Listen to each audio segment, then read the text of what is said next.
पीछे से मृगांका के मंत्र उच्चारण की आवाज में गूंज रही थी। ओम त्र्यंबकम यजामहे सुगंधिम पुष्टिवर्धनम उर्वारुकमिव बंधनाम मृत्युर्मोक्षे मामृतात्। मृगांका ने ठाकुर को कहा, अब किसी पंडित को बुलाकर आप इसका अंतिम संस्कार कीजिए। मैं किसी अल्पायु लड़की का अंतिम संस्कार नहीं कर सकती। ये सुनकर सब हैरानी से मृगांका को देखने लगे। ठाकुर का भाई तेज सिंह उससे भी बोला, क्यों? तू ही करती आई है गांव में औरतों का अंतिम संस्कार। औरतों का किया है, किसी अल्पायु लड़की का नहीं। मेरी जादुई विद्या मुझे इसकी स्वीकृति नहीं देती। दूसरी तरफ से गांव वाले कहने लगे, लेकिन अभी पंडित कहाँ से लाएंगे? और आत्महत्या वाली बात है, बाहर बात गई तो ठाकुर साहब की कितनी बदनामी होगी। मृगांका किसी से बहस नहीं करना चाहती थी। उसने समझाते हुए कहा, यह गलत होगा ठाकुर, बात मानो और पंडित को बुलाओ।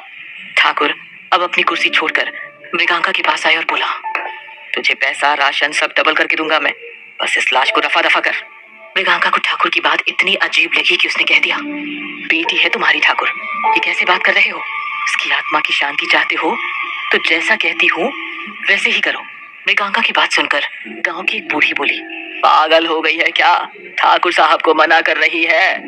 इतने साल से उनके टुकड़ों पे ही पल रही है तू, वरना कब का तुझे गांव से धक्का मारकर निकाल दिया गया होता। मृगांका ने अपने स्थान से उठते हुए बस इतना कहा, मेरी विद्या इस लड़की को मोक्ष नहीं दे पाएगी, चल तृष्णा। मृगांका ने कदम आगे बढ़ाए ही थे कि उसे पीछे से चिल्लाने की आवाज आई, मौसी मौसी। मृगांका पीछे मुड़ी। तृष्णा को गांव वालों ने पकड़ कर रखा था। मृगांका ये सब देखकर हैरान थी। वो कुछ कहती कि छोटे ठाकुर ने उसे धमकाते हुए कहा, मेरी भतीजी का क्रियाक्रम नहीं हुआ तो आज इसका होगा। मृगांका का भय उसके गले तक आ पहुंचा था। उसने देखा कि मौसम फिर बदल रहा है, हवा तेज हो गई थी। मृगांका ने खुद को संभाला और कोई अनहोनी हो उससे पहले उसने गांव वालों से विनम्रता से कहा, बच्ची ने क्या बिगाड़ा है, इसको छोड़ दो।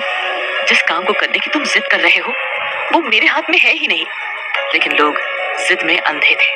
मृगांका ने जब तृष्णा को छुड़ाने की कोशिश की तो ठाकुर ने बंदूक की नोक पर उसे मरी हुई लड़की के शव के पास बिठा दिया और बौखला कर कहा, शुरू कर। मृगांका मंत्र पढ़ना शुरू करती, लेकिन फिर बीच में ही भूल जाती। साफ जाहिर था कि वो चाहकर भी कुछ नहीं कर सकती। तभी हवा के एक तेज झोंके से लड़की की लाश पर पड़ा कपड़ा दूर उड़कर चला गया।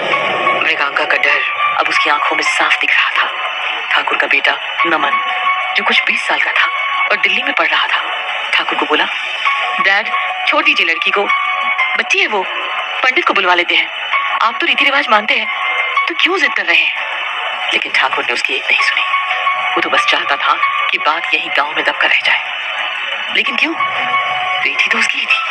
कहीं बेटी की मौत के पीछे भी कोई राज तो नहीं?